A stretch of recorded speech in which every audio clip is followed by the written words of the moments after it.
Boa noite. Hoje é dia 9 de junho. Damos continuidade à programação de lives da ESA Pará. Hoje com mais uma temática super atual, que nós vamos falar da federalização dos processos com a professora Karina Jacques, querida amiga de início de carreira, que atualmente reside no Rio de Janeiro.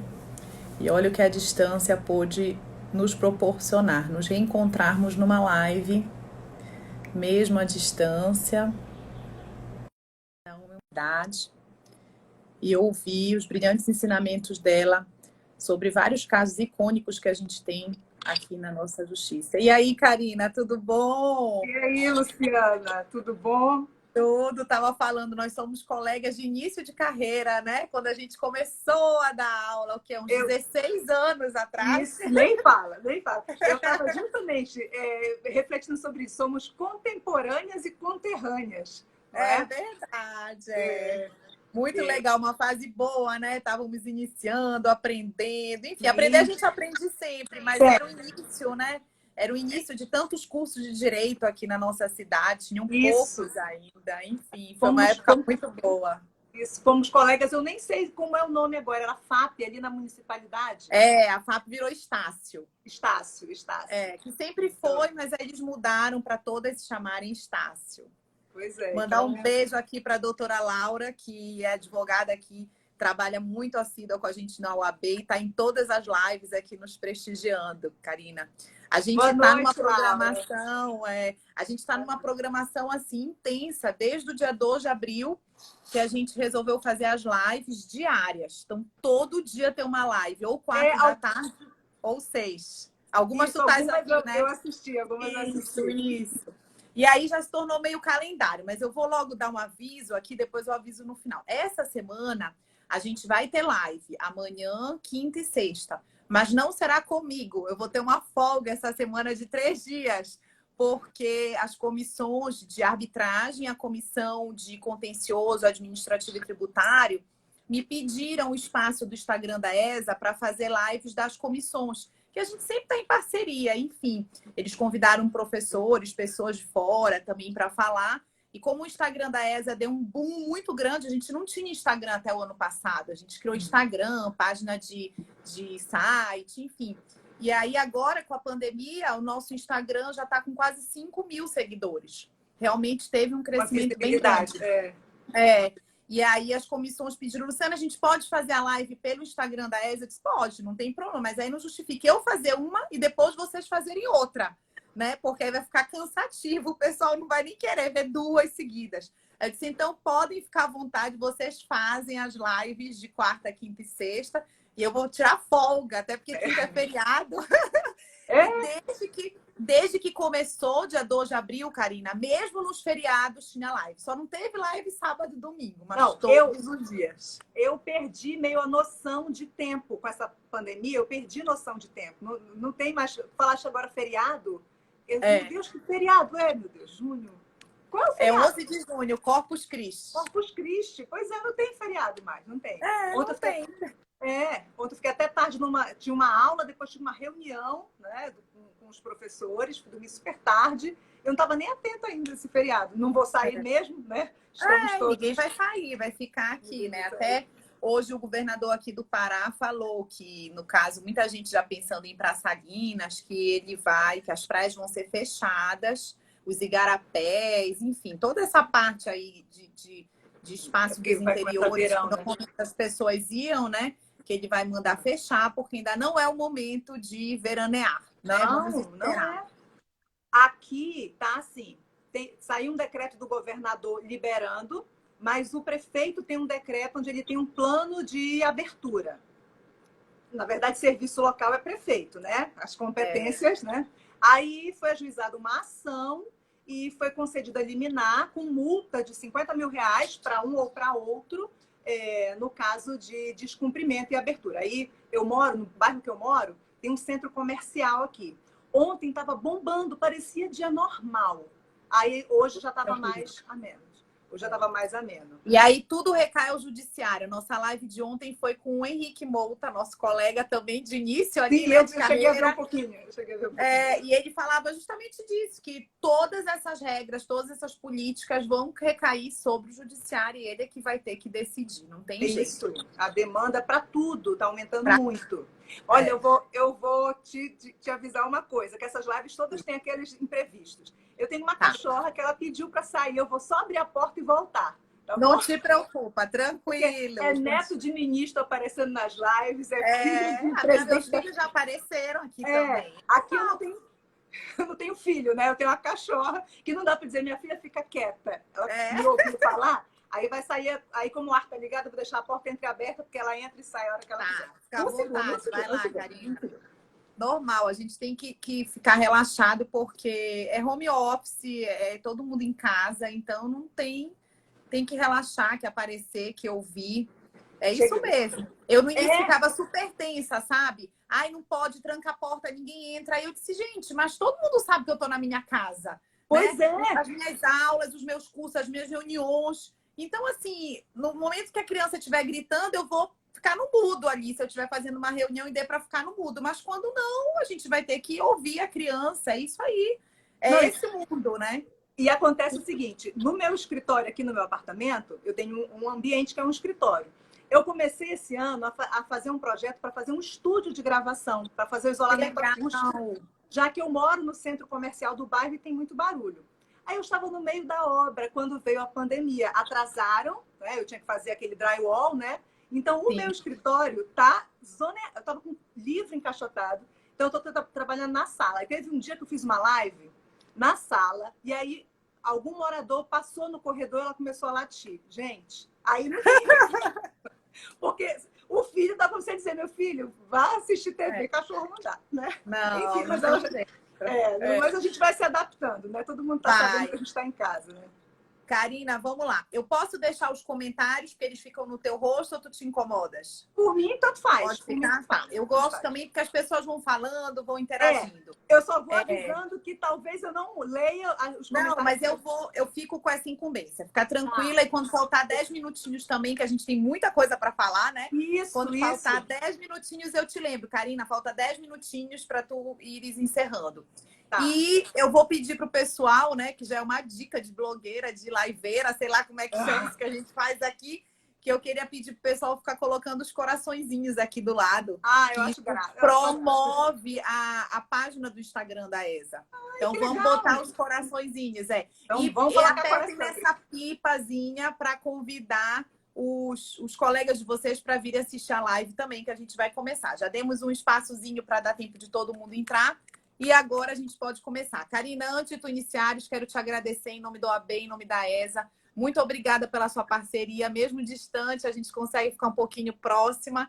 E também por estar aqui em solidariedade, mesmo em parceria, dividindo o teu conhecimento com toda a classe da advocacia paraense. Que esse é o momento da gente se dar as mãos, né? E dividir aquilo que a gente tem, que a gente já estudou, que a gente já descobriu, para que todos nós possamos continuar trabalhando, mesmo diante de tanta dificuldade. Muito obrigada de coração, fica o nosso agradecimento desde já. Eu vou agradecer no início e vou agradecer no final essa oportunidade, primeiro de ter um papo maravilhoso com quem a gente sente saudade, mas nas idas para Belém eu acabo vendo só familiares, não é? E por ser conterrânea, contemporânea, e eu ainda faço parte do OAB Pará. Eu não me desliguei, não. Como eu prioritariamente sou professora e autora, eu advoguei muito pouco aqui. Então, meu vínculo é o OAB Pará. Eu faço parte dessa casa. Então, pronto. Que é a minha casa, né? Eu estou aqui no Rio, mas estou aí, né? Perfeito. Enfim. Olha, gente, põe o coraçãozinho aí. Bora, eu quero ver enquanto a Karina falar. Vamos lá, é contigo falar desse tema tão legal que é a federalização dos processos e que, apesar de vários casos que nós já temos, né, Karina, o que teve repercussão muito recentemente foi o caso da Marielle Franco, que é um caso que está aí há algum tempo, mas que recentemente teve uma decisão que ganhou noticiários, enfim, apesar de terem vários casos que tu vais conversar aí com a gente. Isso. O caso da Marielle Franco foi agora no finalzinho de maio, né? o STJ, a relatora era a Laurita Vaz, o STJ negou, não é, o incidente de deslocamento, fez as fundamentações dele, que eu vou deixar para o final, não é? Isso. Mas tem sido, apesar de a gente ter alguns pedidos, né, de IDC, tem sido o hábito do STJ dar um freio para não deixar subir tanto o processo, sair da esfera estadual para a esfera federal, entendeu?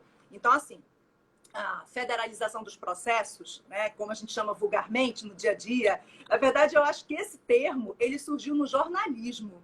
Eu acho que esse termo não foi nem na nossa seara, né? Eu acho que, assim, como isso ganha a grande mídia, eu acho que esse termo federalização foi batizado pelos jornalistas e a gente acabou usando, né? Mas o termo é incidente de deslocamento da competência para a Justiça Federal. Esse dispositivo, ele está lá no artigo 109 da Constituição, compete a juízes federais.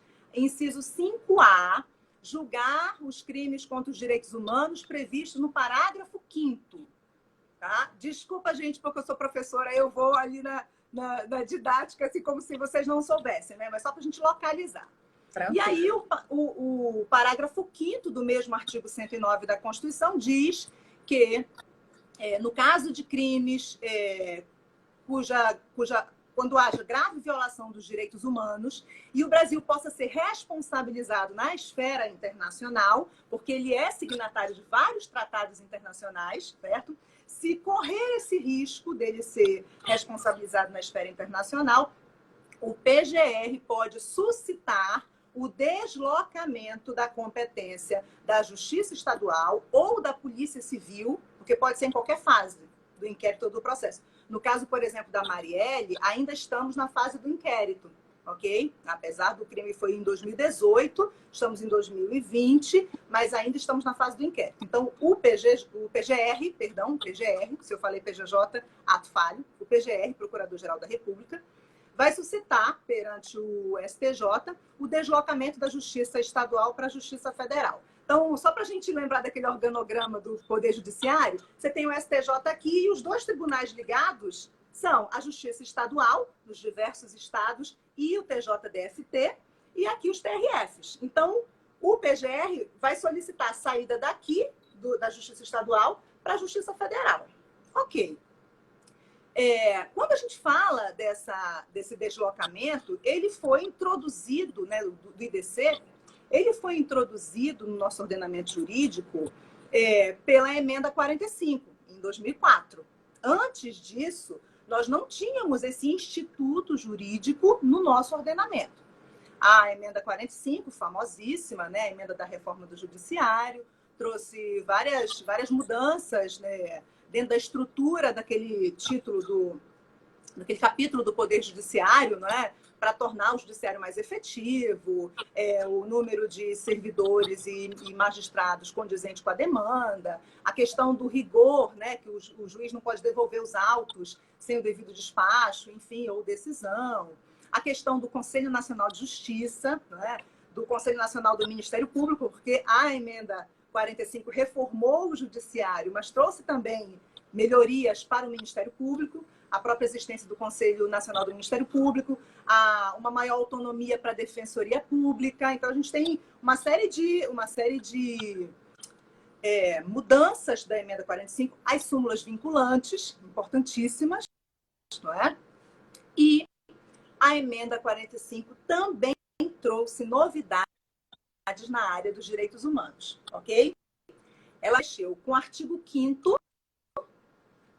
acrescentando os parágrafos 3º, fala do Tribunal Penal Internacional, fala sobre os humanos que possam ter votação igual das emendas e que assim vão ter status de...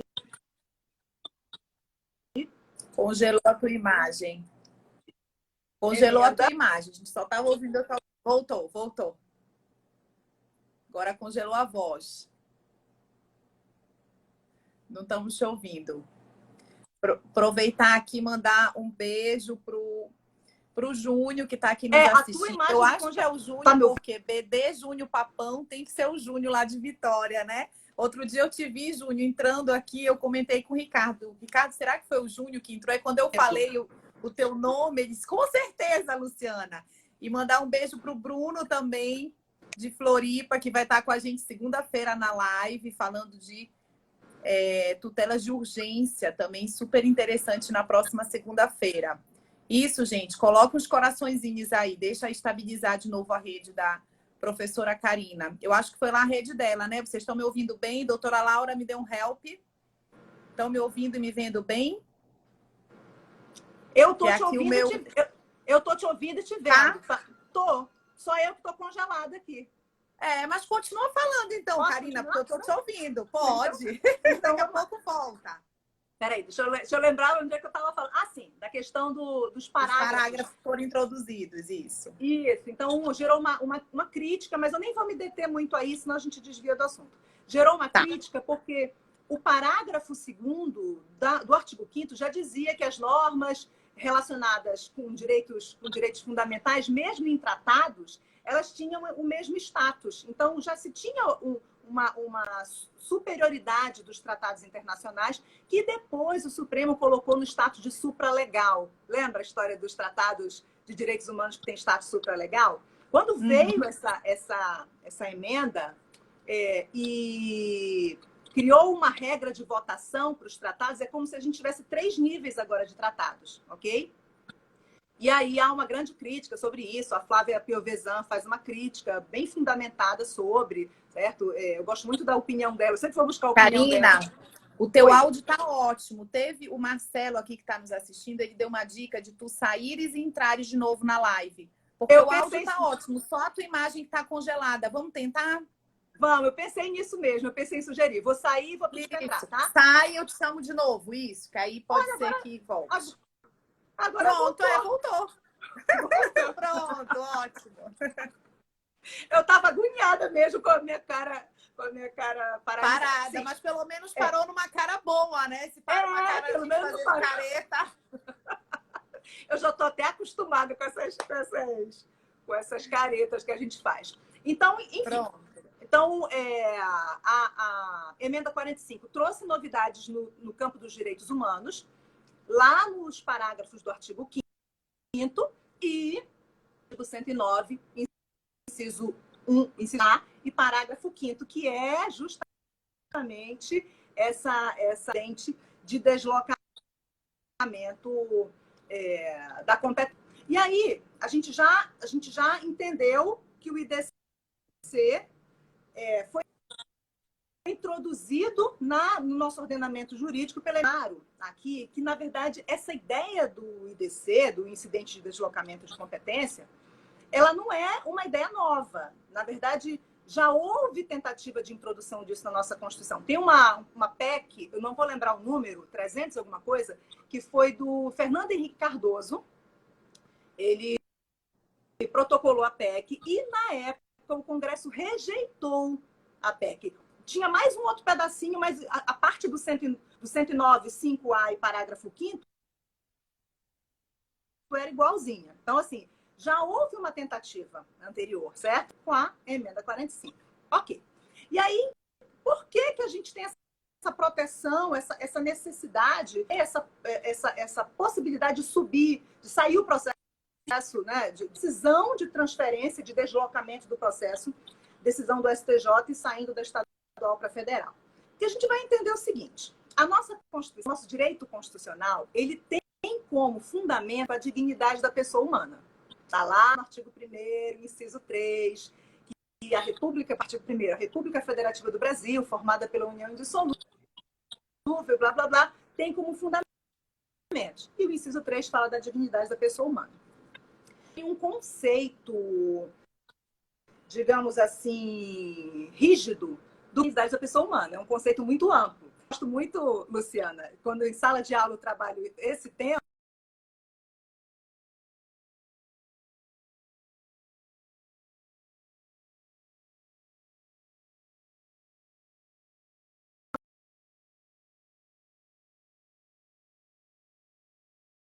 a educação, é direito a um processo justo, rápido, certo? Então, a gente tem a dignidade da pessoa humana como um conceito muito amplo, protegido internamente pela nossa Constituição, ok? Ok? Eu tô dando ok pela imagem. A minha tá legal, gente? Tá, então tá. Tá. Aí o que acontece? Tá, voltou Além tudo disso, agora. voltou? Tá ok. Tá. Tá. Então vamos lá. Então, põe o coraçãozinho aí para melhorar. Além disso, lá no coração, gente, por favor. Então, aí, lá no artigo 4º, ainda dá assim, a República Federativa do Brasil, suas relações internacionais, ela reger-se pela prevalência dos direitos humanos, ok? E protege os direitos humanos e a dignidade da pessoa humana no âmbito interno e no âmbito internacional, certo? Então, quando a gente fala dessa proteção no âmbito interno e no âmbito internacional, a gente percebe que, pelo menos textualmente, e eu não estou fazendo crítica, tá? Eu só estou colocando que, pelo menos textualmente, a nossa Constituição protege os direitos. E a gente pode acrescentar mais. A gente pode dar o artigo 21 em ação.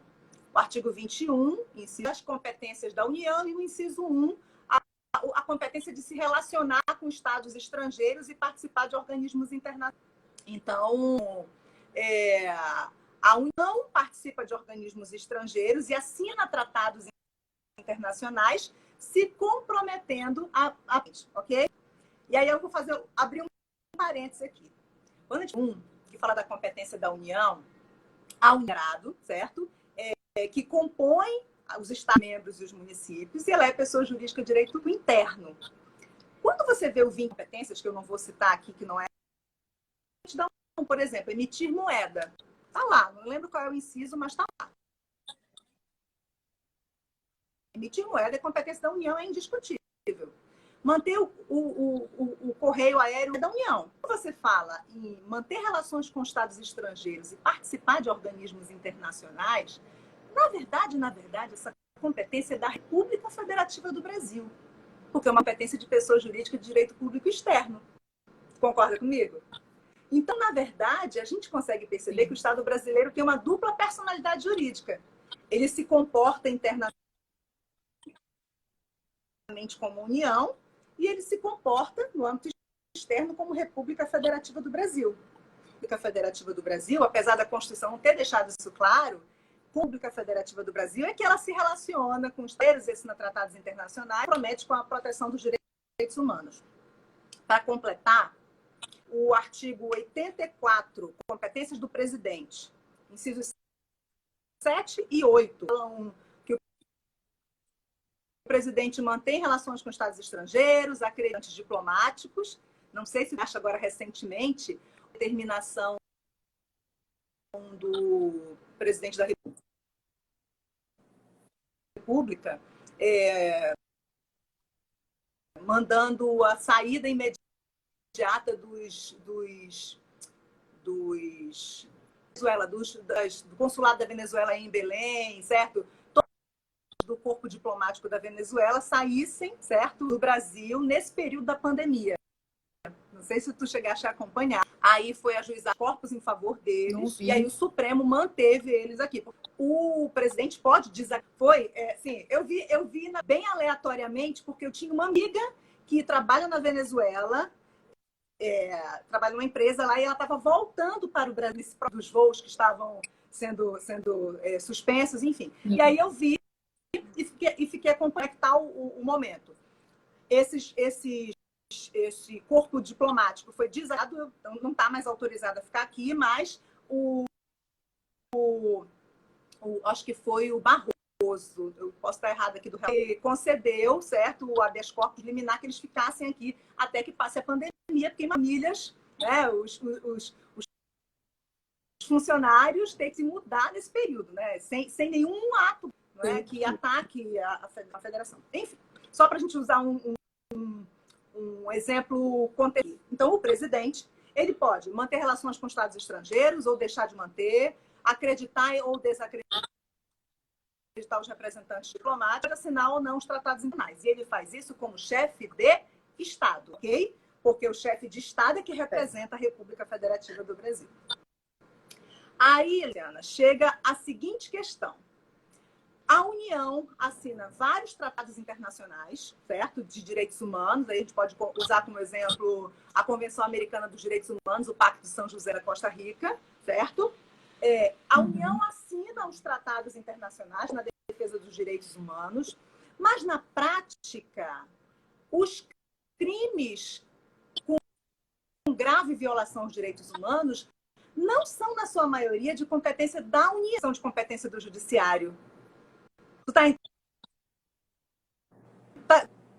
tá compreendendo? São os estados. É a Polícia Civil dos estados e são as justiças estaduais que acabam assumindo a função de efetivar o processo, a investigação, a acusação, processo, julgamento, condenação, absoluta das pessoas. Então, a União assume um compromisso internacional, ela internamente.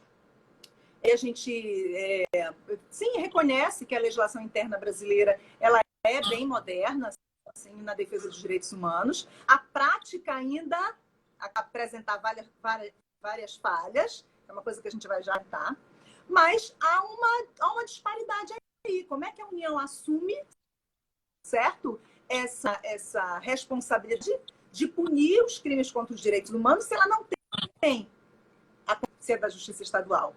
É nesse contexto que, desde a época da emenda do Fernando Henrique, confessar que eu não fiz pesquisa histórica para dessa questão em outras constituições anteriores, vou pegar a emenda anterior do Fernando Henrique e essa, que resultou na PEC, na emenda 45, nesse contexto que a gente tem a aprovação do IDC. Por quê? A União é a Internacional de Direitos Humanos, não é ela que tem a competência para processar e julgar, porque é da Polícia Civil, é da Justiça Estadual, mas caso a Polícia Civil ou a Justiça Estadual não tenha a política, a eficiência, o propósito de fazer com que esses crimes sejam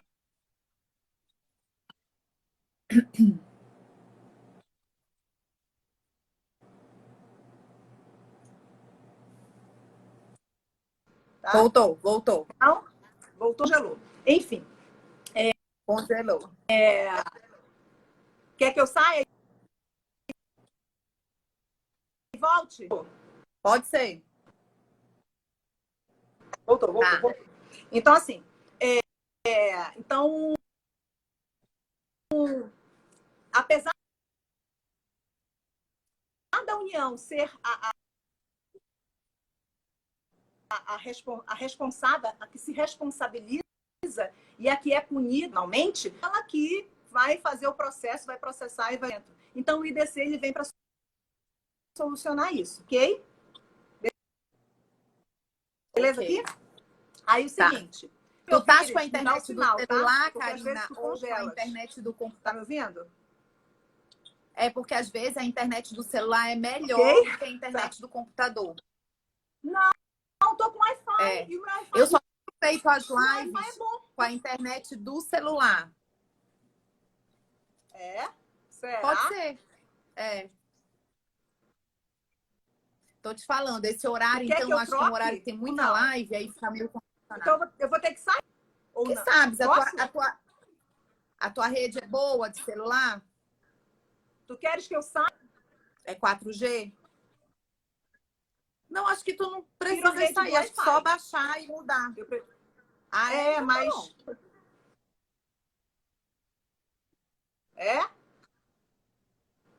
Tô te vendo. Alô, ouvindo não, só te vendo. Tá, se travar mais um pouco a gente muda, tá? Então tá com delay a tua fala. Vou mudar, tá?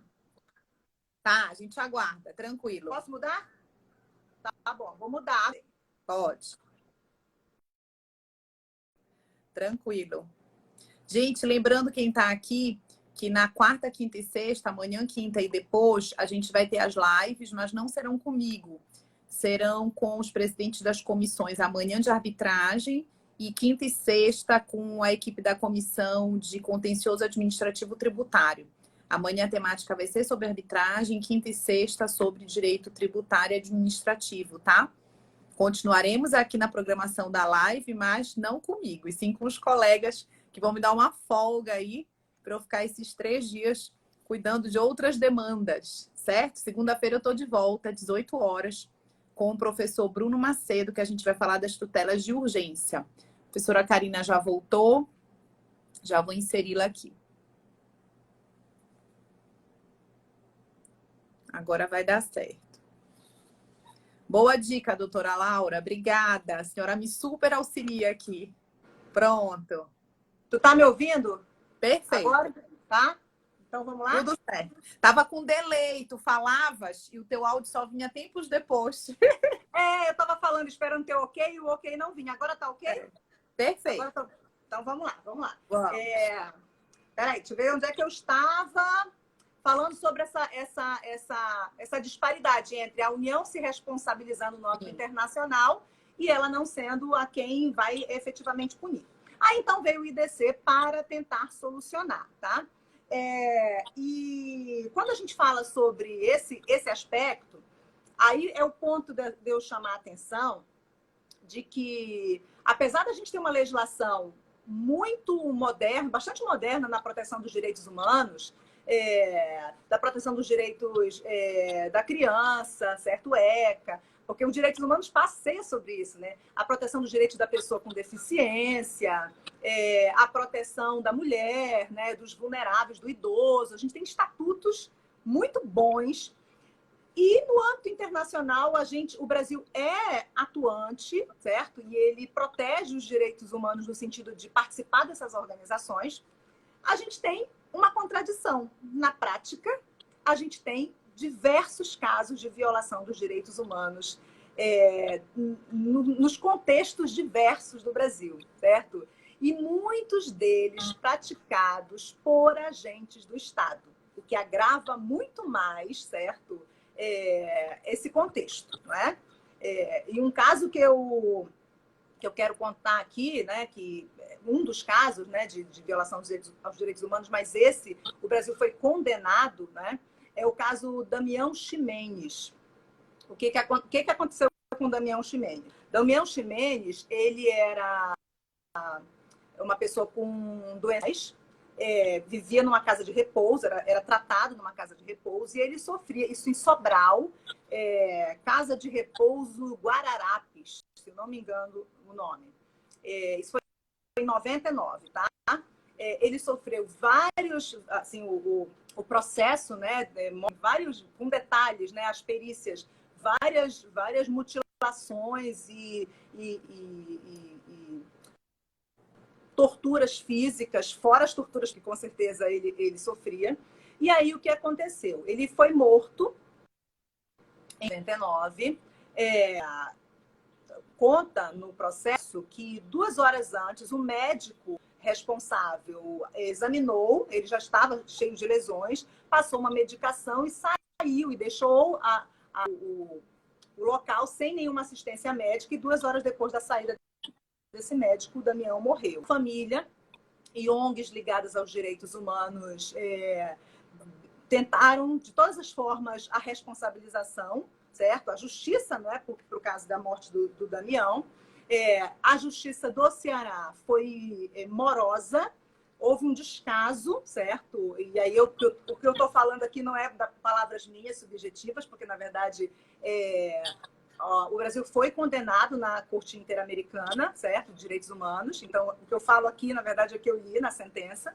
E até que a família e ONGs ligadas a direitos humanos, foram várias, eu não vou nem citar, eles conseguiram, em 2006, a condenação. Então, de 99 a 2006, a gente teve, em 2006, quando foi condenado, não tinha saído nem a sentença em primeiro grau para condenar os responsáveis pela morte do Damião. Então, assim, isso é só para colocar um exemplo que o Brasil chegou a ser condenado, não é, internacionalmente. Então, o IDC também vem proteger não só a vítima dos direitos humanos, mas ele vem proteger o Estado brasileiro, soberano, sujeito da comunidade internacional, de sofrer penalidades, sanções que... E aí eu vou usar uma fala do voto da minha Laurita Vaz, aqui no julgado da Marielle, né, do IDC da Marielle, o inquérito congelou. Está no site.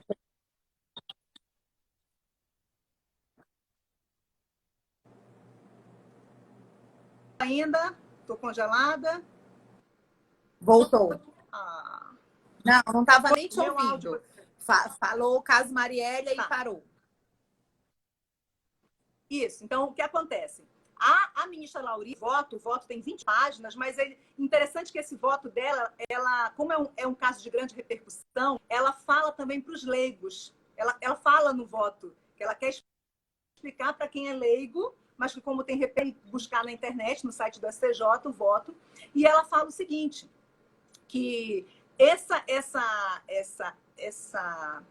ineficiência do Estado em punir, essa morosidade do Estado brasileiro, quando ela fala do Estado brasileiro, é a República Federativa do Brasil, em punir esses crimes contra os direitos humanos, causa graves sanções, não só, por exemplo, numa condenação dessa do Damião Ximenes, que foi condenado pela Corte Interamericana, mas a gente também tem sanções de ordem econômica, certo? Outras sanções a própria imagem do Brasil em vários aspectos para o mundo, entendeu? Quando você tem um Estado que não consegue proteger a integridade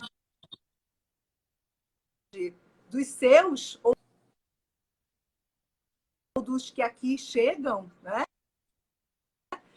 A gente passa a ter uma imagem péssima, certo? Isso é prejudicial não só no aspecto jurídico, mas no aspecto econômico, turismo, comércio e etc. Então,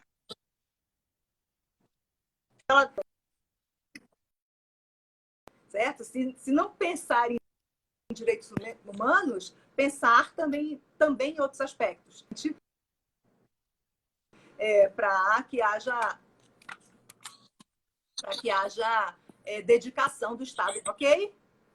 Tá me ouvindo? Ok. Agora tu que congelar. Foi? Não, o meu estava acabando a bateria, eu estou colocando aqui o carregador, mas estou te ouvindo, sim. Estou te ouvindo. Ok? Eu tô te...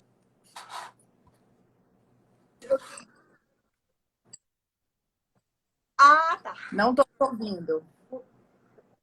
Então, a gente contabilizou isso, né? Outra questão que foi muito agravante neles é que como ele era uma pessoa com deficiência, não tá me ouvindo? Tá? Estava cortando, como ele mas tem eu tô deficiência, a gente tinha e que violava outros tratados internacionais, né? O Brasil tem da pessoa com deficiência, inclusive é o único que hoje, ok? Tá. Ok? Ok.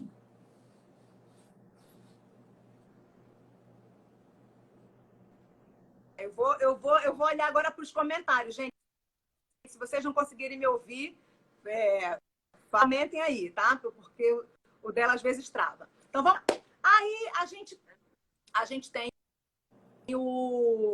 a emenda, certo? Sai em 2004. Quando a emenda sai, emenda 45, a gente tem uma enxurrada de da doutrina, certo? A gente tem duas ADIs, certo? Eu tenho anotada aqui a ADI 366 e 3493. São duas ADIs que foram propostas junto ao Supremo, é claro, contra a emenda 45. Nessa ADI, o primeiro, a 486, é a Associação dos Estrados Brasileiros, e a ADI, a 3493, ainda por dependência.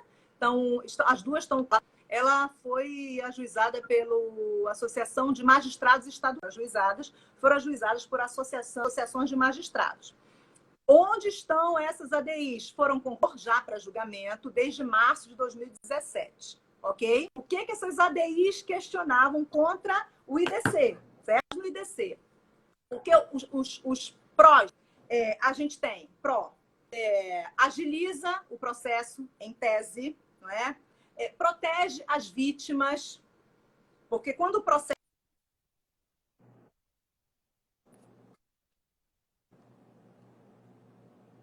estadual, que é mais próximo.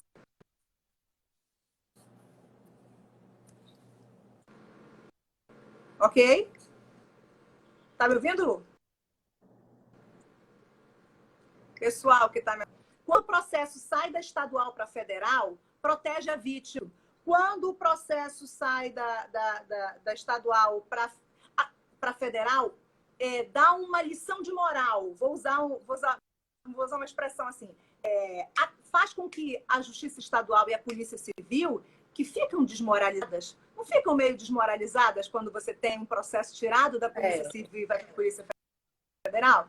Então ela passa a ser, não, eu não quero passar por essa desmoralização, deixa eu ser mente, ok? E do outro lado, quando a Polícia Federal ou a Justiça Federal recebem esse processo por um incidente de deslocamento, ela fica assim, opa, foi o STJ que mandou isso. Preciso ser eficiente porque eu estou observado.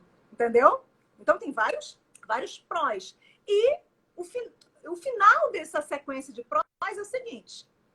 Se a justiça estadual foi ineficiente e se a Justiça Federal também foi, aí, meus amigos, é o caso mesmo de apuração internacional. Aí é o caso da competência internacional, que é assim. Então, a gente tem os prós. Agora, e os contras do IDC? Certo? Uma das questões que as duas ADIs argumentaram foi em relação ao princípio do juiz natural. Você está me ouvindo? Ok? Princípio do juiz natural. Olha só.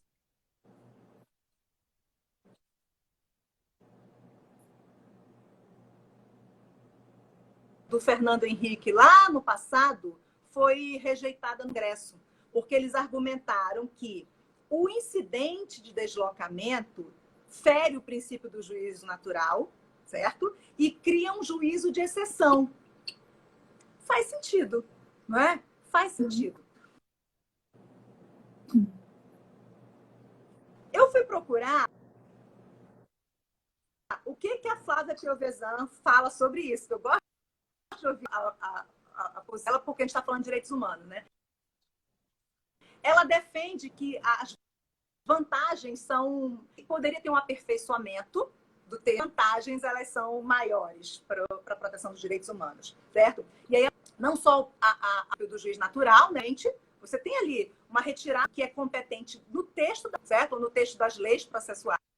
Você tem um tribunal que retira essa competência e dá para outro. É discutível mesmo, certo? E ainda vai discutir isso no âmbito das duas ADIs. Uma outra questão que é contra, que critica, é o procedimento do IDC.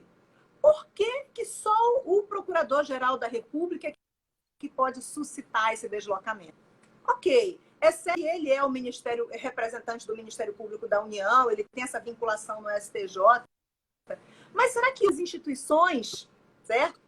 Teve uma autora que eu já li sobre, eu esqueci, certo? Ela é da UF, esqueci agora o nome completo dela, eu vou deixar sem citar. Mas ela argumenta por que o Conselho da OAB não poderia ter essa competência também, certo? Se ele, através dos seus advogados, tem essa convivência, né, dos criminalistas que estão nos cárceres, que estão ali vendo as violações aos direitos humanos. Por que não? Não, certo? Porque o entendimento ficou único e exclusivamente interpretação do Procurador-Geral da República, não é? Então, critica-se esse procedimento. Critica-se também, isso está tudo nas ADIs, tá? E a doutrina reforça, né, os doutrinadores que falam sobre isso. O IDC também teria um efeito de sobrecarregar a Justiça Federal e a Polícia Federal, esvaziar a justiça estadual e a polícia civil, as polícias civis. Porque é sabido que, regra geral, a Polícia Federal e a Justiça Federal são mais aparelhadas, são mais ricas, tem pessoal mais qualificado, não desqualificando o judiciário estadual e a polícia civil, mas a gente tem estados e estados, não é? Estou congelada. Tá me ouvindo? Tá me ouvindo? Tô. Então, a gente tem estados e estados.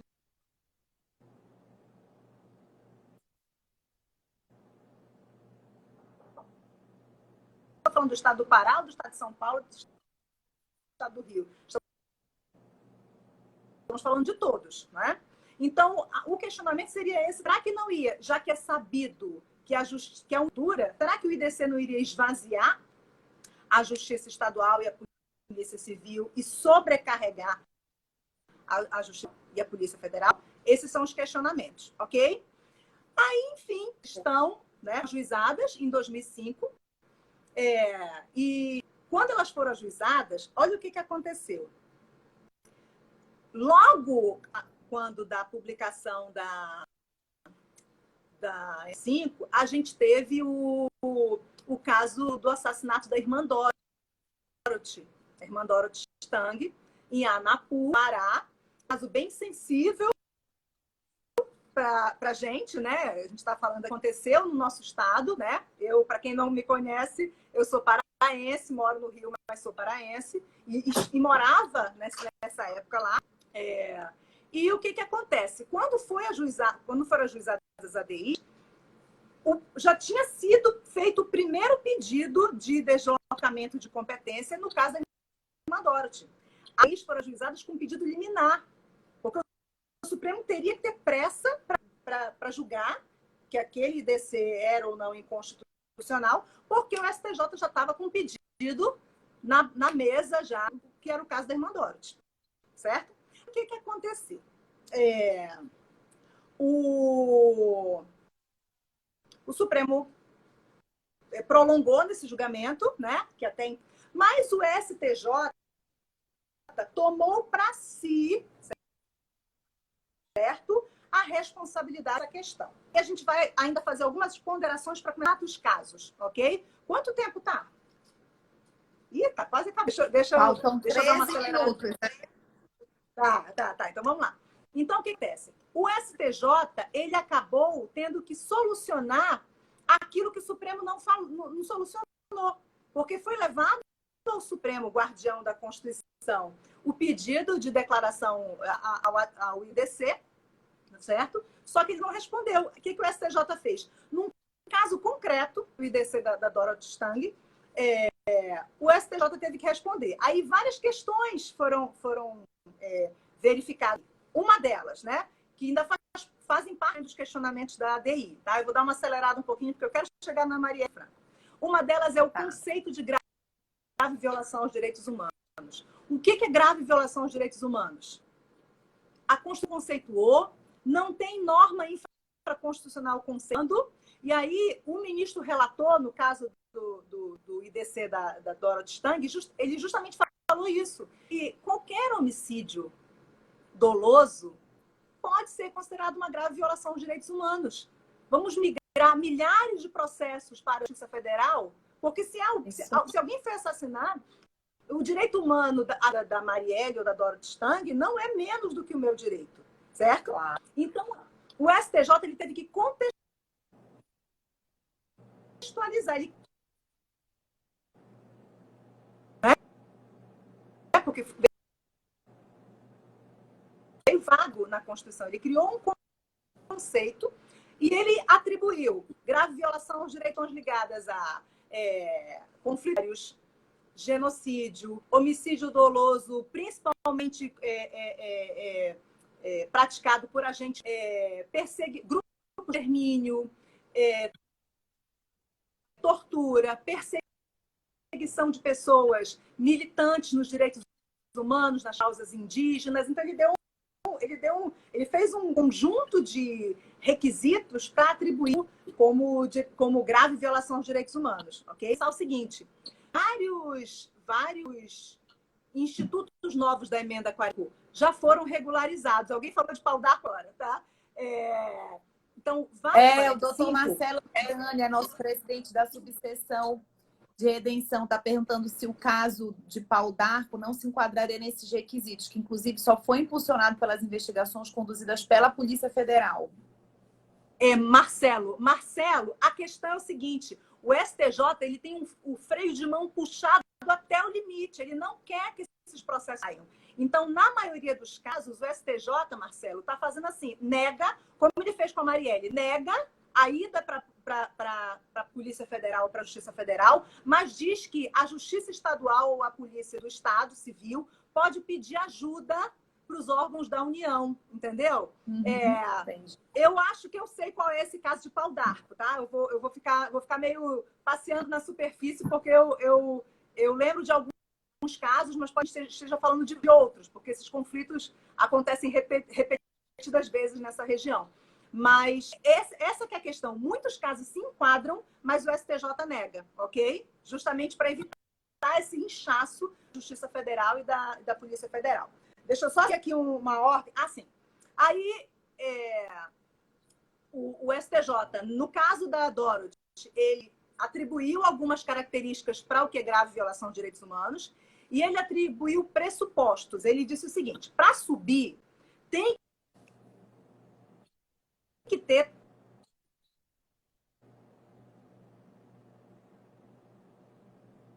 do Brasil ser responsabilizado no âmbito internacional.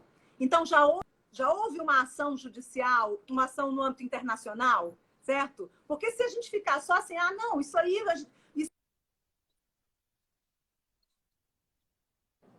não atingiu esse pressuposto. E o terceiro, os dois primeiros estão no parágrafo 5º, tá? Que é a grave violação de direitos humanos e o risco da gente ser responsabilizado. O terceiro foi o STJ que criou, certo? Criou entre aspas, porque na verdade é lógico. Ele disse o seguinte, o terceiro pressuposto é a justiça ou a polícia do Estado estão omissas, estão coniventes com o crime, não tem vontade política para concluir o processo? Então, nesse caso, vamos analisar para subir, ok? Peraí, Marcelo, que já eu te respondo. Deixa eu fazer a sequência aqui, porque a gente tem quantos minutos? 8 minutos. Menos de 10 minutos. Tá, então olha só. Aí a gente tem o primeiro caso, vamos falar. Primeiro caso. Dorothy Stang foi pedido IDC um mês do crime. IDC2 foi o caso do Manuel de Matos. Isso foi em Pernambuco, 2009, tá? Então, o primeiro foi 2005, o segundo foi 2009. Manuel de Matos atuando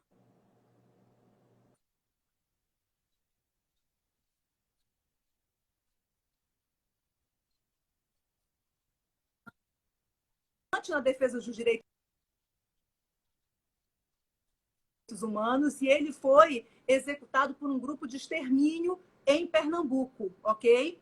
O caso Manuel de Matos foi o primeiro IDC que o STJ acatou e o caso saiu da Justiça de Pernambuco e foi para a Justiça Federal, ok? Segundo caso, IDC 3 foi concedido parcialmente, eram uns inquéritos de Goiás, da Polícia de Elite de Goiás, e havia ali crimes de tortura, assassinatos, enfim, tá? Aí a gente tem ainda o IDC de 2014, IDC 5, que é o caso de um promotor de justiça que foi executado por um grupo de extermínio na região que eles chamam ali de Triângulo da Pistolagem, Paraíba e Pernambuco. Tinha tido até uma CPI anos antes, apurando mais de 200 homicídios ao longo de 10 anos. E aí o STJ subiu, ok? Então, olha só. Subiu o caso do Manuel de Matos, subiu o caso da Polícia de Elite de Goiás, que só alguns inquéritos subiram, né? Quando eu digo subiram, foram para a Polícia Federal. E o caso do promotor de justiça, Tiago Farias, inclusive já houve até a condenação, certo? E aí... tem um caso interessante, rapidinho para eu falar. IDC 14. Lembra quando teve aquela greve dos policiais militares no Espírito Santo? Em 2017? Está rolando o processo certo? E aí é na Justiça Estadual Militar e foi pedido o IC. Mas aí o STJ negou, certo? Porque, na verdade, o que está acontecendo é que o trâmite procede diferente, ele é mais lento, certo? Tem uma hierarquia entre eles, aí o STJ não acatou. E aí a gente tem um finalzinho aqui, a cereja do bolo, né? Infelizmente, mas é o que está chamando mais atenção. É o caso da Marielle, IDC 24. Se vocês quiserem procurar, está no site do STJ, o voto. O que acontece? A relatora Laurita Vaz negou o IDC, certo? Não foi para a Justiça Federal. Só para destacar, a família da Marielle pediu para participar do processo e ela era contra. A família da Marielle, os organismos, o Instituto Marielle Franco, tem um peso político. Eles eram contra essa transferência para a Polícia Federal e a Justiça Federal. O que a ministra Laurita falou no seu voto, né? Que a do Rio de Janeiro, o GAECO, né? A polícia que investiga o crime organizado, ela está sendo eficiente. 230 pessoas foram ouvidas, vários inquéritos, eu fui ler o voto, vários inquéritos foram instaurados a partir dessas investigações, policiais foram afastados, ok? Na verdade, a procuradora-geral, a Raquel Dodge, né, que foi quem pediu na época o C, ela pediu para subir, para ir para a Justiça Federal e a Polícia Federal só a investigação, porque os executores já estão presos. E aí ela pediu o processo, certo? A investigação dos executores ficasse no Rio de Janeiro e dos mandantes fosse para a Justiça Federal. A relatora alegou que não tinha ali a ineficiência do Estado, o Estado estava atuante, apesar, e aí sim, da grave violência humanos, da representatividade do assassinato da Marielle Franco, porque ela defendia direitos humanos contra a atuação das milícias nas comunidades do Rio de Janeiro. Então, tem um peso, né? O direito à vida dela é tão importante quanto de outras pessoas, mas ela era uma pessoa que viva, defendia direitos humanos e combatia as milícias no Rio de Janeiro, que é um problema histórico. A milícia no Rio de Janeiro é um problema histórico.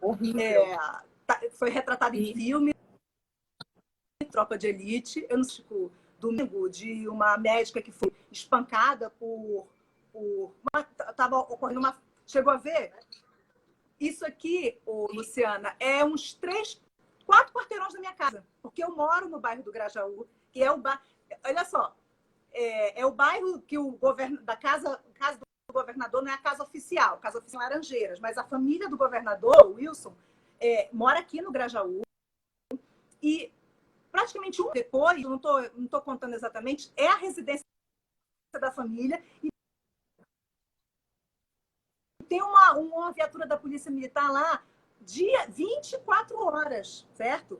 Do WhatsApp do condomínio me falaram, entendeu? Então, assim, a milícia está aqui, contamina a